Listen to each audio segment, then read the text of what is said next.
Hi, I'm Stacy Jagger. Welcome to the Inspiring Families podcast. Our goal is to help families heal, grow, and thrive by offering encouragement and empowering family members to connect with one another. Well, I am so happy to be here with one of my mentors, Dr. Ted Klontz, and I can tell you that this man is probably on my top 5 favorite people list. And we are going to talk today about children and some of my concerns that I thought that Ted would be helpful with. Dr. Ted Klontz he really specializes in soul care. And I think this is such an interesting conversation as we think about children and the importance of giving them opportunities to really be in touch with themselves.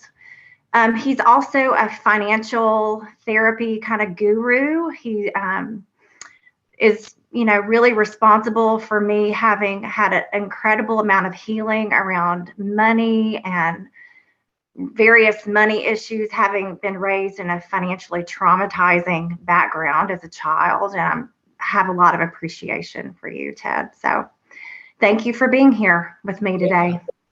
Thank you for putting me on your list. I like being on people's lists. I'm up here on lots of people's lists, but in the good side, this is a good one. So thank you.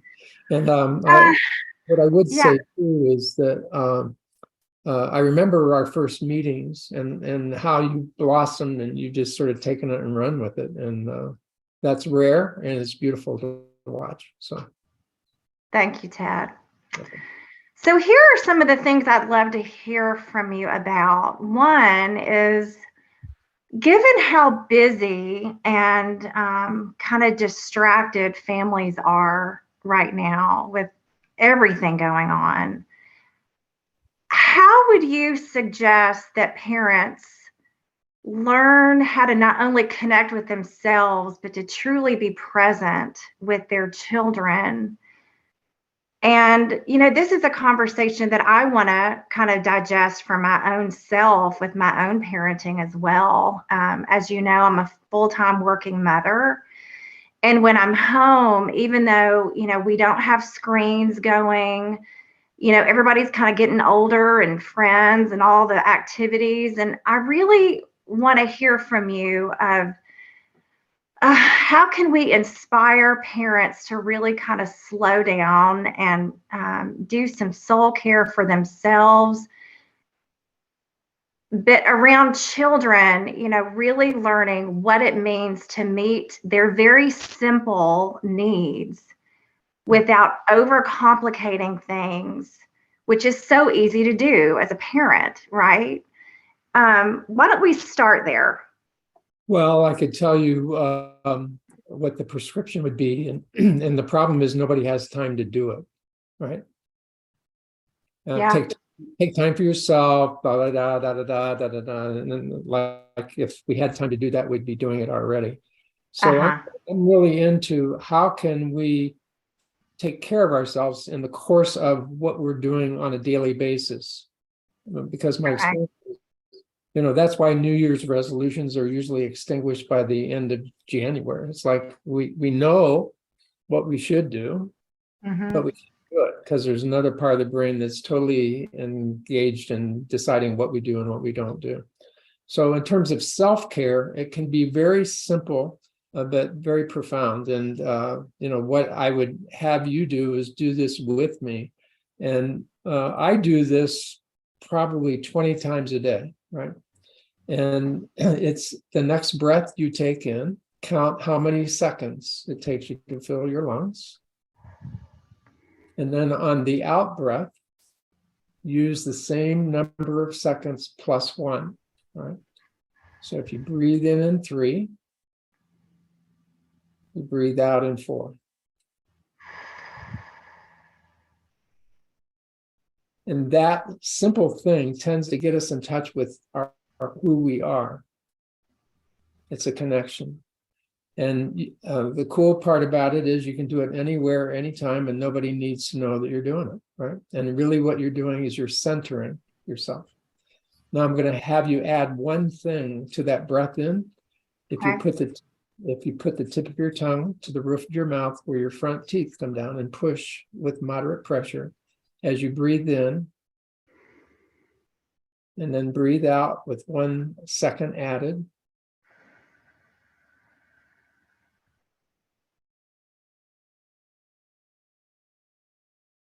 You are literally resetting your brain. The tongue to the roof of your mouth touches that nursing reflex that we all have, and it actually floods the brain with alpha waves, which are relaxing waves. And when we are less stressed, we are more present, as you well know. So something as simple as connecting with your breath, is that in and out of the nose, Ted? It doesn't. Or does it matter? Some people, it has to be in the nose, not the mouth. Yeah. The fact that what stress does to us is it restricts our breathing, right? And the more stressed we are, the more shallow the breath. And then the brain goes, I don't have enough oxygen, so it gets even more stressed. Mm-hmm. So breathing is really the point. And in through the nose, out through the mouth, whatever works for you and whatever your teacher tells you. I actually work with NASCAR and IndyCar drivers, and during the times when they're not driving, there's somebody on their pit crew that does this, which means breathe out. And when you exaggerate your breath out, you will exaggerate your breath in, and the body moves back towards that place of optimum performance where you're not overstressed and you're not under stressed. You're sort of at that point. So the breathing is key to it all. And so if you could do 2 things, the roof to the tongue to the roof of the mouth and exaggerating the breath out, it'll change your entire experience over time. Yeah. And so you will be more present because it stops all this stuff. Chatter in the mind. Mm-hmm. And we are so bombarded by information and chatter and noise that it's overwhelming. And so then we act out our overwhelm on our kids. Right? Can you talk about, Ted, throughout your life, what are you seeing that's different now with children versus, say, when you were teaching high schoolers back in the day? Can you kind of do a trajectory of what you've seen? Yeah, well, I think it's true for all of us. In 2002, the person who's responsible for knowing what's going on said that every 2 days, the amount of information that is coming in for us to know equals everything that was coming in to our lives up until 2002. Like we're talking about hundreds of thousands of years, information coming in. Mm-hmm. That information is now doubling every 2 days since 2012. Wow. Then the impact, it's very clear, the effect of cell phones for kids. I mean, it's just overwhelming that it produces greater anxiety for them. And it's ubiquitous. If your kid doesn't have a cell phone, number one, who are they going to call when the people come in and start shooting the school up, right? Mm-hmm. How are you going to stay in touch with them? All those kinds of things. It's like, quote, a necessity now. But the effect on kids is just, beyond the spectrum of, if we want to increase the amount of stress and anxiety in our kids' life, give them a cell phone. And put all the restrictions on it you want to, but that's the huge difference, right? And I can't imagine what it would be like to teach in school when my 35 students, each of them have a phone, and most of them are very adept at looking at me and typing whatever they want to type. I mean, they're not there. So it's the constant distraction. And one of our greatest needs as human beings is to belong. And this thing will tell you whether you belong today at this moment in time to who you want to belong to. It's called likes, right? Responses to something you put out there. And that's the preoccupation. And that really is a part of who we are as human beings. Historically, I'm talking hundreds of thousands, tens of thousands, however many years you think human beings have been around. If you're on the periphery of the tribe, that's where you're the most vulnerable, right? To predators, right? So it really paid off to be as close to the center as you possibly could. So that's the predominant, do I belong today? And have they befriended me? Have they, just having this phone in this room talking to you, I'm not fully present, even if I've turned it off, right? The research is really clear. There's no more, gee, we think it might be, it just has an incredible impact. So I would say technology has had the most profound effect. Plus, in our culture, we have taken the stance that Ted's personal rights are far more important than your child's right to have a safe life. That didn't used to be true, right? It didn't used to be true. And so what that means is people who are disaffected and don't belong, by the way, are liable to do what happens when we feel like we don't belong, either kill ourselves or kill each other. So that's huge. When I taught school, if a kid brought a knife to school, that was a big deal, right? Mm-hmm. And we didn't have to lock the schools down. There was no emergency fire or live fire. I mean, it's like, it's the trauma and the stress, not ancient trauma and stress, but the trauma, the stress, and the anxiety that they live with every day. So that's the biggest difference.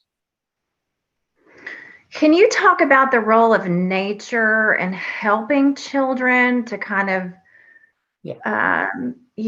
combat, mitigate the consequences of all the technology that they're exposed to? The research is very robust lately. I mean, when we go out into nature, our anxiety drops because that's our natural genetic home, right? They've done a number of research things where they give people a break, then they give them a break and they can walk outside, then they give them a break and they can walk in nature. And the stress reduction in nature, same people, same situation, is dramatic. So the stressors go down. So any kind of natural experience, I'm talking in the woods and somewhat silence and all that kind of stuff, has a huge de-stressing effect. I have a farm in Nashville that I do a lot of my work, and I've had a number of people say I feel 70% better just sitting here. It's like they don't understand that, but it's like in Japan they call it nature bathing, I think, where the prescription, and also in Canada, a doctor provides a prescription to go out into nature, right? And it helps us as human beings. The more confined we are, the more our anxiety comes up, right? And I don't care how many windows you have, but that's one of the reasons we have windows, by the way, is the box with no way to look out is even more confining. The scariest place for human beings historically has been in a confined space. And so our natural anxiety comes up.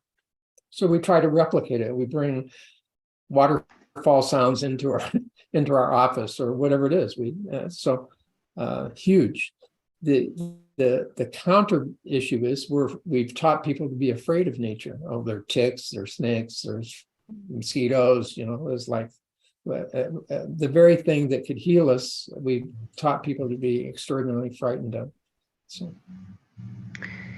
Can you talk about the correlation in your mind, because there's certainly one in my mind, of this cigarette smoking in the 70s and 80s versus today with cell phones and the lack of the public awareness of the research around technology and young children's brains. And like, there's just kind of a interesting correlation, I think, between the two. Can you talk about that at all? Yeah, really great insight. If you look back at the tobacco world in the 1950s, they knew that they were killing people. They knew it, but they had a campaign really to minimize, to reject that, or whatever it is. And as we know, it's deadly, right? I believe the same thing is true now. That the people who do these things, they know exactly what they're doing. You know, that when I'm talking about the addiction and compulsion that kids have to this, the people who design that know exactly what they're doing. It's not like accidental. They're doing it on purpose, and they know how to work the brain so that we can make you addicted to the ding. I mean, when you hear the ding, you look, even if you don't do anything, right? There's a reason there's a ding. There's a reason that ding is at a certain decibel level, a certain place on the musical scale. It's because it's the most attractive sound to human beings, for the average human being. So, I mean, and forget about the radiation part, right? You know. So I think you know that I lived in a cabin in the middle of nowhere many years ago with no electricity, no running water. Yeah. And so when I started working with young children, with parents that had multiple kids with behavioral issues, I kind of intuitively knew what they needed. They needed to unplug from literally everything because of my own experience. Having, really the first time that my nervous system was regulated, I was in my early 20s. I had no sense of what it felt like to be in my window of tolerance. And so for the last 12 years, I guess now, I've been inspiring families to do digital detoxes. And, what I find to be really interesting, Ted, is that, even my colleagues will say, how do you convince people to do this? It's my colleagues can't really even wrap their heads around doing it. And in my own family, we do it every August, except this last August, we skipped it, and I regret that. But can you maybe talk about, is it really that crazy that I'm encouraging families to turn their screens off for a month, except for what they absolutely have to do for work and school? Or am I going so far and, going back in time that this is completely unrealistic? And I'm not quite sure what I'm trying to say right now, but I guess I feel like, maybe it's my work with the Amish, or maybe it's my own experience having lived non-electric for a year and a half. But the reality is, when I'm working with families and they are asking me to help their children to connect and to belong and to get out in nature, and the one solution I can come up with is to do a digital detox. And I've never seen it not work. Well, there was one time, because the kids were stealing their iPads in the middle of the night, and they were on them all night long. I was like, why is this not working? But anyways, I am in the process of doing a digital detox course, so my colleagues can just refer their clients to a course that I can take them through of how I've been doing this all these years. But I'm definitely, like a fish out of water a little bit as far as offering a solution that seems so antiquated. And so can you talk about that for a minute? The metaphor I would use is, since smoking was so ubiquitous in the 60s, 70s, 80s, were the voices saying you shouldn't be doing that worthless? Just nobody was listening, but maybe one or two or three. So it is disheartening, because I don't know if you saw the movie Don't Look Up. I have not. Okay, but it's like there's a meteor coming, and we'll be okay as long as we don't look up. That's because if you look up, you go, holy cow, life is ending here. and you're the person says we need to look up because a lot of what's happening here is because of what's up there. I don't think there's any reason to, it's like, even if nobody wants to listen, maybe one person will, or maybe it'll help a family understand, oh, this is what's going on. There's this influence. It's not about my kid. It's not about, it isn't something about us that's flawed. We are living in this environment that is essentially predicting everything that we're looking at. Can you talk about the role of being unpopular when you have something to say that's not very accepted, isn't a popular thing to talk about? I know that you have been in that situation many times. Well, first of all, I try to make sure and would say, make sure that what you're trying to say, you're confident that what you're saying is accurate. And for me, I need the research. I need hard research and it's out there. It's out there. I mean, I get a week, I get 15 research article summaries on this arena of the brain, of the effect of being outdoors. So that gives me confidence to do that. The other thing that I speak of, and not very many people do this, but I do it. If you look at my blogs and so on, I talk about myself. I don't say you and we and all that, because there's something, when you say, well, we all do this, there's a part of me that goes, well, how do you know? Right? And then I discount it. Right. So I can't argue with your experience. I can argue if you're trying to make a point about something and there's a counter argument. Remember, there's a whole world out here that doesn't want people to know this, right? And they are more sophisticated, they have more money, and if the predominant feature of our culture was the world is flat, and the people with the money needed to convince us it was flat, then your arguments that actually it's round wouldn't compute, because you can't compete with that other information. But that's in my blogs, it's like, this is my experience.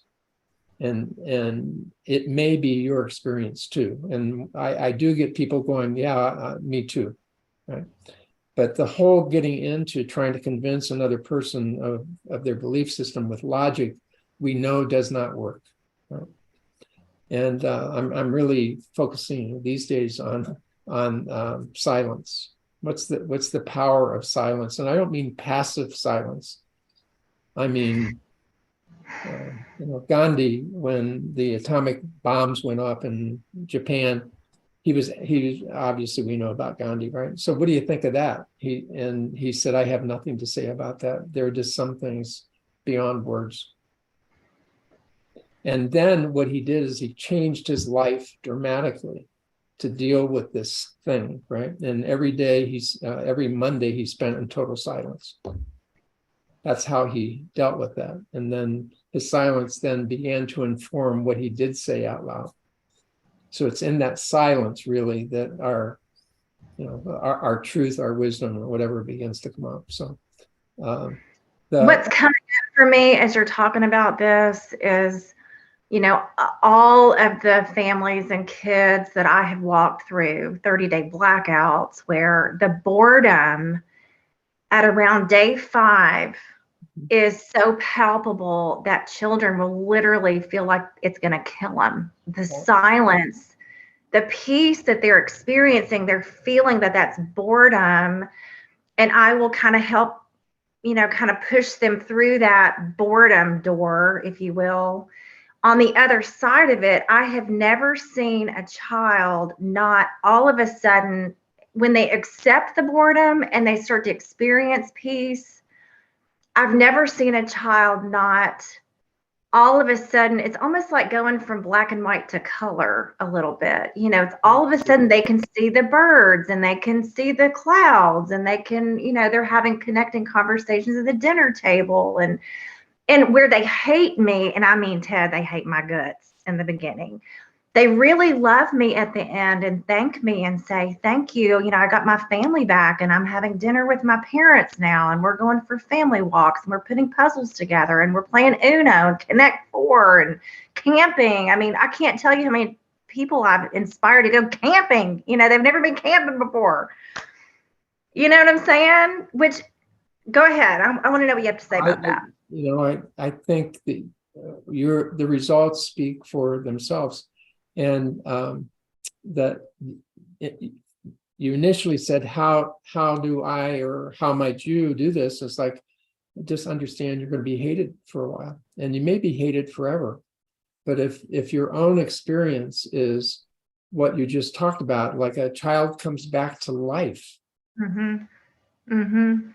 And it's sort of like a surgeon going, this is going to hurt, but I'll give you your life back, and that's essentially what you are. I had a colleague say to me about 6 months ago, she said, Stacy, this 30-day thing is just too long. What if it was like 7 days? What if you could do it for like 7 to 10 days? And I was not able to change my mind of why 30 days is necessary, because it literally takes 5 to 7 days just to get through the hard part, like the really hard part. And kids will literally hold their breath until the 30 days is over to get all their stuff back, right? And after the 30 days, parents start to get it. They're seeing their children's behavioral issues go away. They're seeing them engage more as a family. And so about half of my clients will choose to do the 30-day blackout again, because all of a sudden they're like, wait a minute, we're getting what we always said that we wanted. And they will many times do it again, just to not want to have to go back to what they've always done, So I think the hated thing, that's like, I'm going to try to digest that. Like, I don't like that, but it is what it is, When you said what you said about, well, couldn't we do it shorter? My response would be, do it for 30 minutes. Start somewhere. 30 seconds, Yeah. Start somewhere. And you're going to do some things. Uh-huh. If you want to be as effective as you possibly can be, then the 30 days seems to be a magic number. I can't really tell you why. You don't want to do it for 30 days? Do it for 30 minutes. Mm-hmm. Do it for a day. I like that. I've never used that. Yeah. Idea. What they'll do is they'll come back, they'll argue with you about the length of time, and really what you're trying to say is, like, forget it about the 30 days, but just do it, right? And mm-hmm. I think you can say, like, well, I don't want to stop drinking forever. How about stopping drinking today? Mm-hmm. One day. And then pay attention to what you've learned about that thing that you've done. Do it for a weekend. Does it feel to you that we're kind of raising a generation of addicted kids? Totally. They're total addicts. Totally. Which makes me incredibly sad, Can we talk about the ramifications of a baby? They're making strollers now with where you can clip in an iPad or an iPhone, where the baby, instead of looking at the mother's eyes, the baby is looking at a screen. Can you talk about the ramifications of that in the first 6 years of life? Well, it's the younger they are, the more profound and more immediate the effect is, right?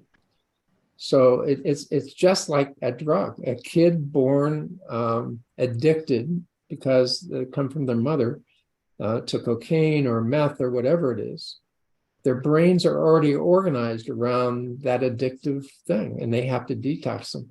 We are toxifying ours.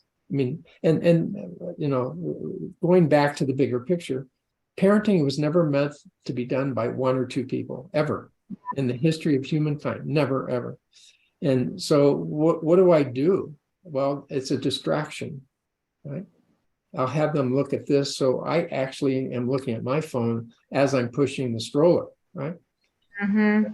It's an occupier. It's a babysitter. It's a childcare thing or whatever it is. So it's like, if I'm a father or mother, like, what am I supposed to do with this kid? And it's like, I totally get it, but the drug that you're offering them is going to have some long-term, we don't know what the effect is going to be when they're 20, 30, or 40, but we do know the power, the sensitivity to the human brain to addictive behaviors is profound. Like one drink for one beer for a 16-year-old has the effect of a 6-pack on a 28-year-old. It's just like beyond measure.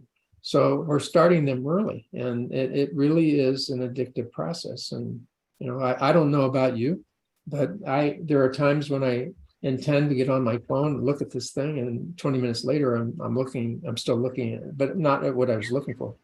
That's called flow, by the way, that flow energy. Only the term that a friend of mine uses is not good flow. He uses another term for it that is sort of like garbage, right? It's a garbage flow, like nothing good has happened. But this phone is looking, every time you do that, every moment you're doing that, it's beginning to shape information specifically to you so that the next time you're less likely to be able to stop. I mean, we're talking about the effects of adults, right? I don't know if you're aware of this experiment that they did, but with toddlers and moms and on cell phones in a room, and they counted the number of times the babies would look up to try to find their mother. With the cell phones, it was like 30, 32 within a 20-minute period of time. When the cell phones went away, it was 17. Wow. So it's like attachment disorders, of course. Like if you're my partner and I look up at you and you're busy, it's like I'm going to keep looking more and more and more, even as an adult, and you and I know what it's like to try to talk to your partner when they're on the phone, and that's, you can imagine a baby who's been detached from the safest place they've ever been in and will be in their life, which is the womb. It's like, are you there? And if you're not there, then my life is at risk. Right? So I'm not sure if I answered your question. With cigarettes, you can say, I'm going to quit cigarettes. With cell phones, what are your thoughts about having a shame-free conversation with whatever parents are listening to this right now? Because the GPS on my phone, I used to get so lost. I'd call my husband, like, I can see this restaurant. I'm at the corner of.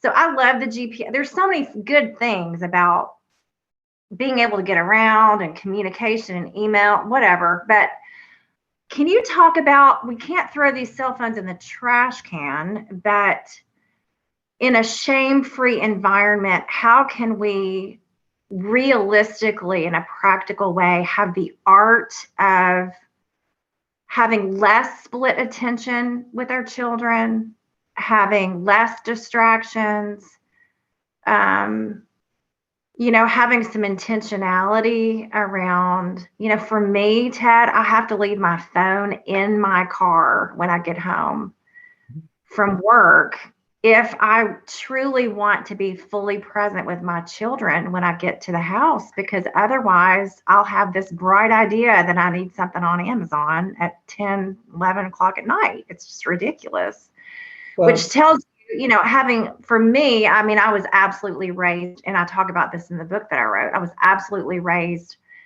in front of a television most of my childhood, and would love to have a lot of that time back. And as you know, I'll never get the time back. But I'm just curious your thoughts. Cigarettes, you can throw those in the trash can, but these phones, we kind of can't. So what are your thoughts about intentionality? So a couple things. One is to set the standard for the people who have to get in touch with you, right? To say, I look at my cell phone once a day, and I'll answer you. Maybe it's in the morning, maybe it's in the afternoon, whatever it is. But I won't be responding And same thing with I look at those in the morning or in the evening or whatever. So it's amazing what we build into it. It's like if you wrote me a letter 25 years ago, if I wrote you back within a week, that was courteous, right? And now, if I don't answer you right away, it's like you take it personally, like he doesn't care or what a jerk. Or it's amazing how this stuff has organized our own even moral systems, like what's ethical. So to be proactive and say, here's when I will be answering emails. So if you get one, you can expect an answer back within a day, but I only look at it once a day. And same thing with texts, but then, of course, within couples, it's like go to the grocery store. If you think of anything, like text me, right? So that means you have an exception. You do answer your partner's text. You don't answer anybody else's text. However, if you're in business and you depend on people saying, hey, can I have a time? Then it's in your best to give them a time, right? So, it's not easy, but it's sort of like, how do you limit your sugar intake? How do you limit anything that you do that ultimately doing too much of it's not good? So I would suggest using the same tools. Because I met you, Ted, with just this deep desire to heal around money, trauma, financial stuff. Can you talk about kids and money for a minute? And, I know you've talked to me in the past about what a child picks up on regarding their money script, what they believe about money in the first 6 or so years of life, and how we as parents can help children to understand what money is, what it can and cannot do for you, how parents can kind of take an inventory of what they believe about money, what they want to pass down to their children, how to heal from some of that. You've got some pretty amazing resources, but I'll tell you my favorite book that you have written is The Financial Wisdom of Ebenezer Scrooge. I recommend it to so many of my clients because it's kind of a short read. It's in story format. I think the metaphor is brilliant. It makes a lot of sense to people. I'm curious how that translates to children, if you have any opinion or thought about it.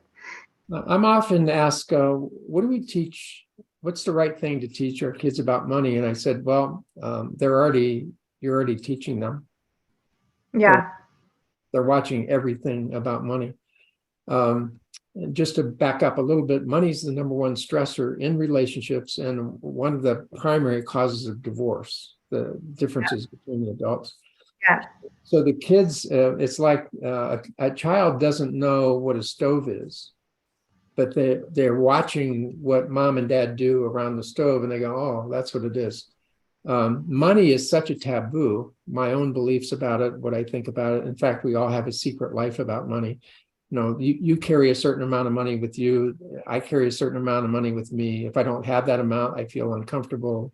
And most of it, we don't sit down and say, so what are your irrational beliefs about it? We just don't talk about it, right?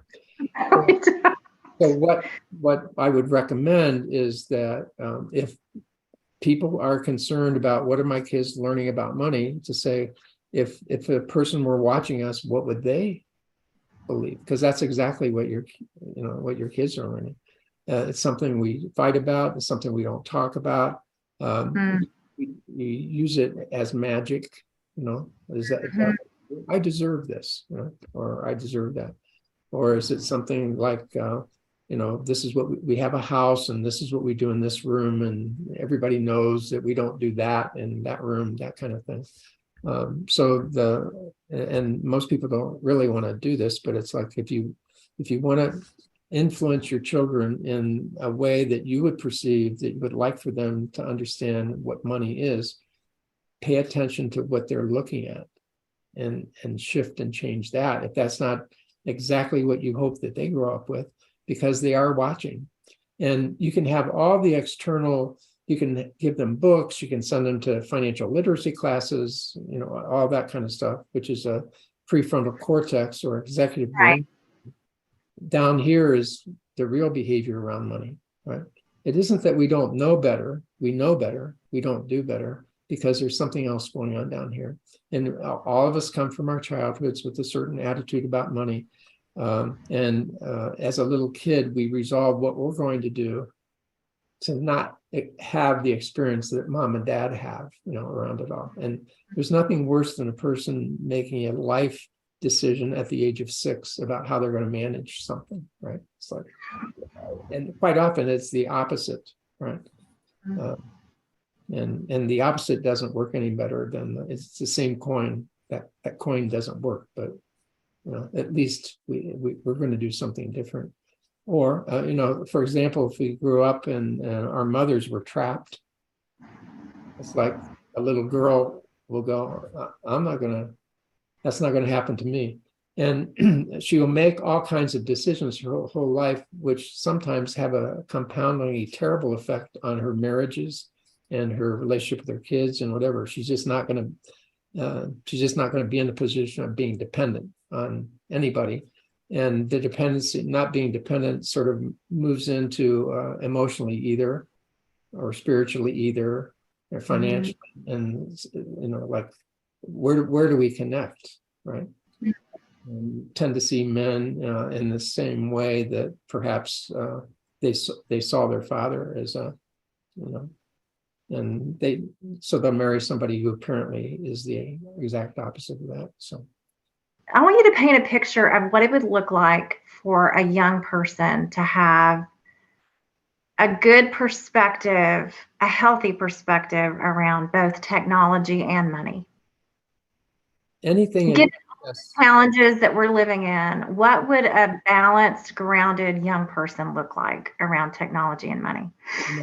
I happen to have several of those as clients, right? Okay. And I can tell you what they do. Right? Okay, great.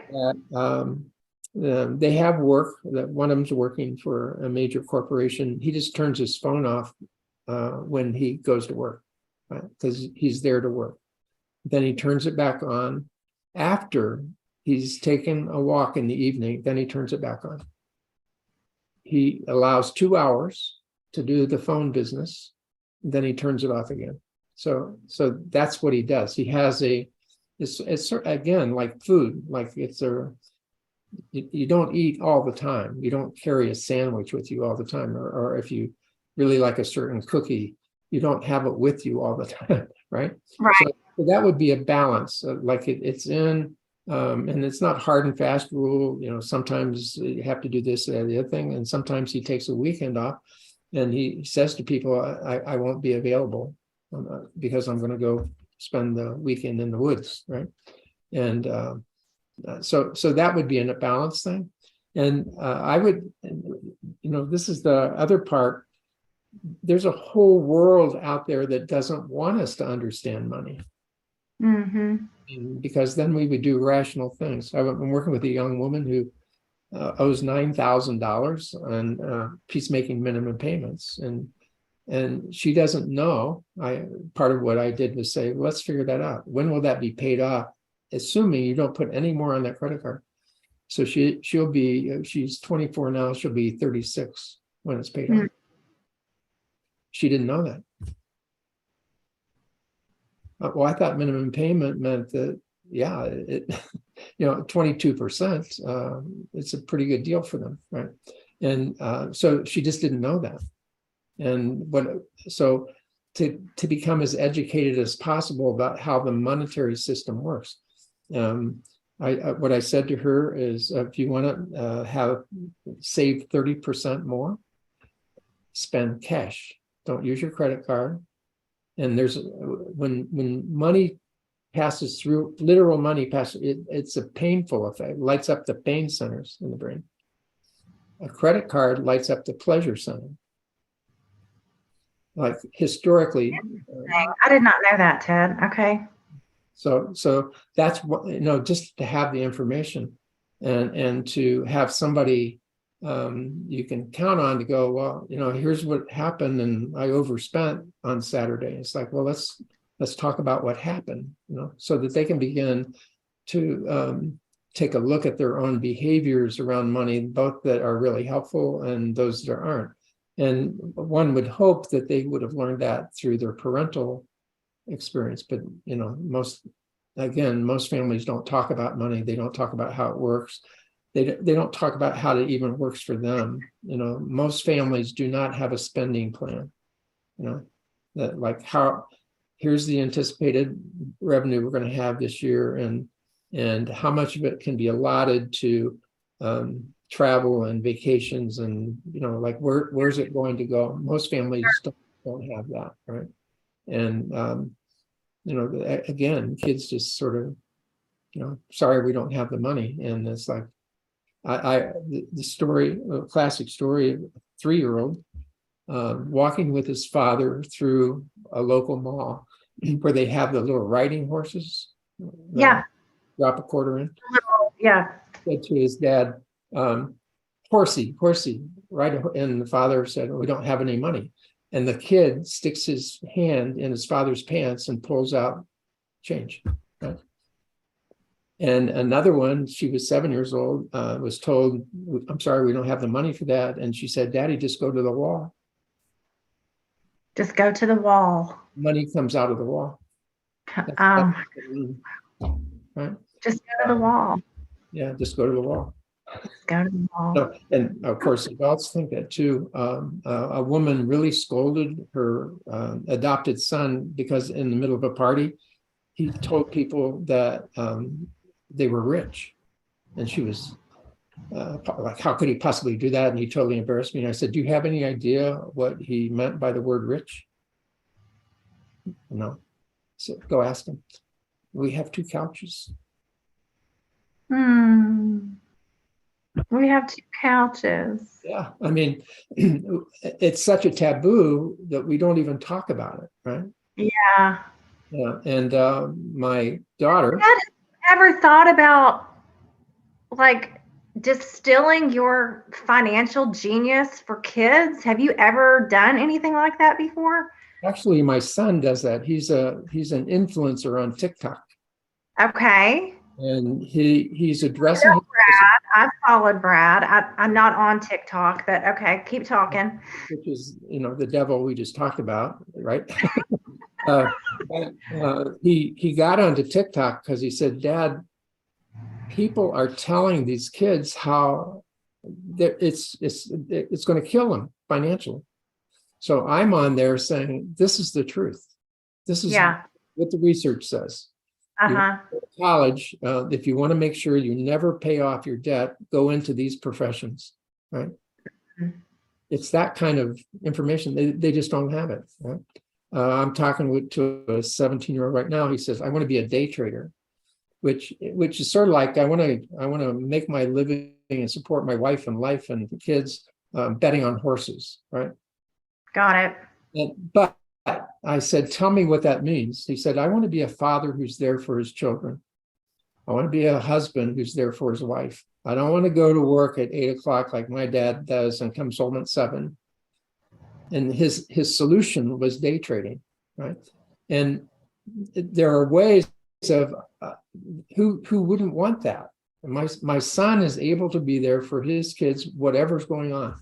He doesn't have a work to go to.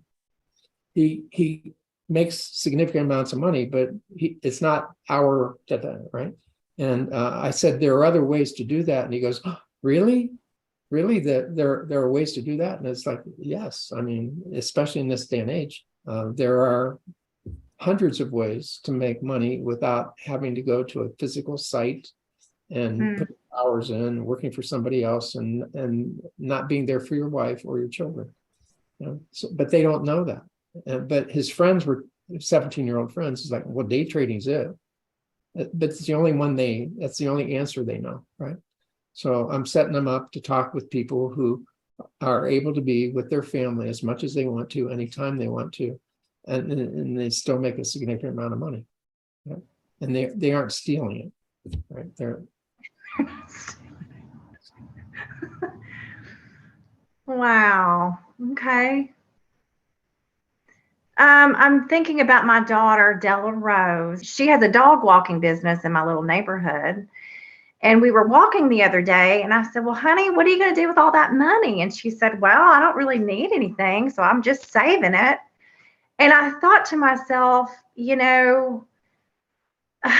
because Della has not been exposed to a lot of commercials, she doesn't have, I mean, even at Christmas, I'll say, "Honey, what do you want for Christmas?" And she kind of doesn't know, right? Because she doesn't digest and eat all those commercials all day.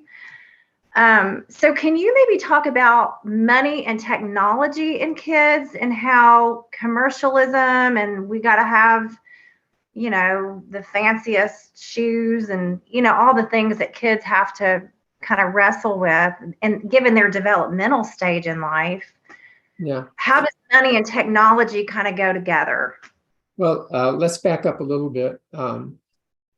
The teaching opportunity for kids is can start really early. And when she said, "I don't know what to do with it," there's a teaching opportunity there. Well, are you open to suggestions? Here's what works best long term with money. You take a certain percentage, you give it away. And I would suggest that you find out, you go wherever it's going to be given away and figure out exactly what's happening to it.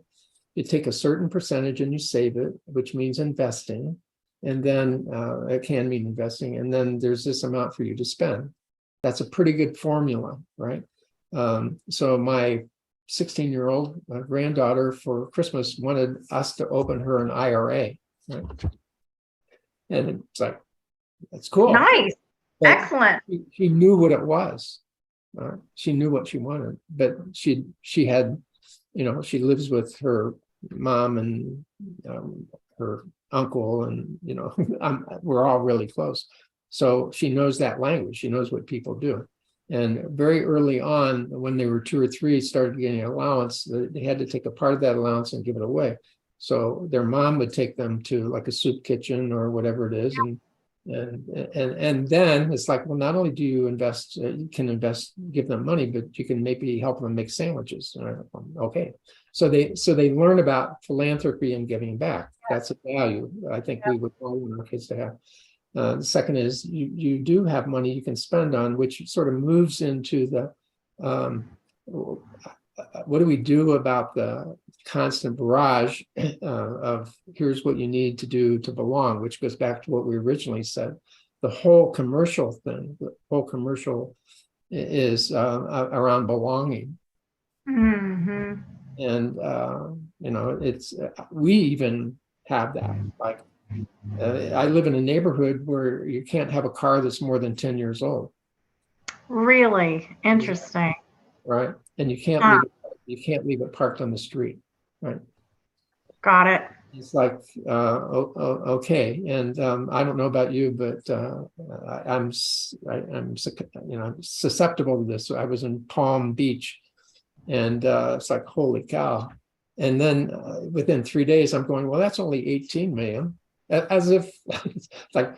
It's like 18 million would have been, but it takes very little to become acclimated to what the norm is. I spent another week working with some people in Aspen, and Aspen is the world center for Range Rovers, 30-year-old to 3-day-old, but everybody who belongs has a Range Rover. And I'm thinking how ridiculous that is on the first day.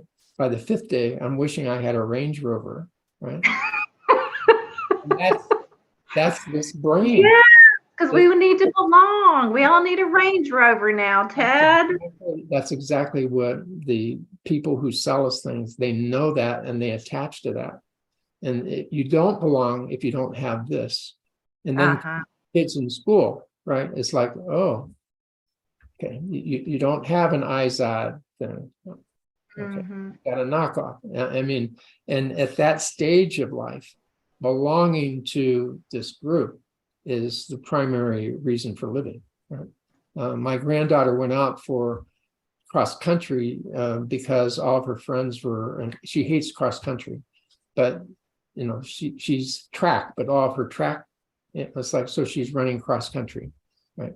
And she had other options like personal trainer to help her get, improve her high jumping thing and all that, but she decided to go out for track. So peer pressure, it's not a failing. It is literally genetically how we are where we are today. The peer pressure and conformity and all that kind of stuff. That's what's allowed us to be where we are, because our ancestors were really good at that. So, at your prompting, however many years ago that was, Ted, my husband and I both started doing jars, save, give, spend jars with all 4 of our kids. And what we typically do is we'll, have them gather their give money, and we will have them go to a dollar store and shop for a nursing home resident that does not have family. And typically they need really simple things like shampoo, conditioner, razors, shaving cream, just really simple stuff. And they will take it to the dollar store, shop for that resident, put it in a bag, and then deliver it. We used to be able to deliver it directly to the resident, but now we just have to give it to the front desk, which is unfortunate. Right. But that's just one idea, I'm sure, of many that you've come up with over the years. But I've found that to be really helpful for my little ones, because they know exactly what's in their jar, and then they go and spend it at the dollar store, and then they deliver it. So it kind of like connects the dots for them, if you will. And there are banks that do that too. I consulted with Ally banks, and in their savings, you identify the categories, and then based on how much you have in your savings, they will allot automatically to that. So there are resources that actually can help us do the right thing about money, because our brains are not wired to do anything right about money. Our brains are wired, if I got it now, I get rid of it now. Saving is not something that is natural to human beings. Thinking about the future, not natural. So essentially everything in our current world that we're supposed to do around money is the antithesis to how our brains are wired. So we have to do hacks, or bypasses of that. And the whole thing that is so beautiful about what you did is you didn't just say it, you modeled it. You take them to the store, it's like, so they get it. That's what they're supposed to do. Yeah. So we're running out of time, but I want to say one more thing. Okay. About 15 years ago, my husband went to a healing money workshop with you. Mm-hmm. And I believe one of the activities was a dreaming of what he wanted for the future. Yeah. And he came home from that workshop with you, Ted. This is gonna make me cry. But it was a it was a picture of a farm, and my husband wanted a farm. And he came home, and I remember looking at the picture of this farm. Now, I had never met you at the time, but I started sort of meandering in the country, and one day stumbled upon a little farmhouse on 10 acres of land. My 2-year-old, who is now 16, was in the back seat. And when we pulled up to this little farmhouse, she pointed at the house and said, "My house." And I looked in the rearview mirror and I said, "Rebecca, what?" And she said, "My house." Well, I got out of the car and looked in the windows, and it was a dilapidated, like old place. I was pregnant with my second child. But there was something down deep inside of me, because of that visual that my husband had brought to me, that my creativity kind of came to the surface. And I thought, well, if we're going to make something with this, let's see if we can make it work. And fast forward all these years, this farmhouse that we lived in for 12 years is now being used for experiential workshops, not too different than what you have done for many, many years. Yep. So it really feels like a full circle life experience for me. And I just want to say thank you, truly. And can I just say one more thing? The stronger the vision about what we would like, the more rich and the more populated it is, the more likely we are to get it by a factor of 300%. So one of the hacks about this brain that doesn't want to save is you get a really clear vision of what you want. And what your husband's final message is, what would you regret? Not what do you want, but on the last day of your life, what would you regret never having done or experienced? And all you have to do is have that come to you, and that tends to lead you in the very direction that you ended up going. So I love and adore you. well, Really. I'm glad that you can see that part of me that is adorable. Absolutely. All right. Thank you for your time. And I'm so grateful for the people that get to hear what you have to say today, Ted. Take good care. See you. Thank you. Bye-bye. Bye. Thank you for listening to the Inspiring Families podcast. Please subscribe to our feed and share this with your family and friends.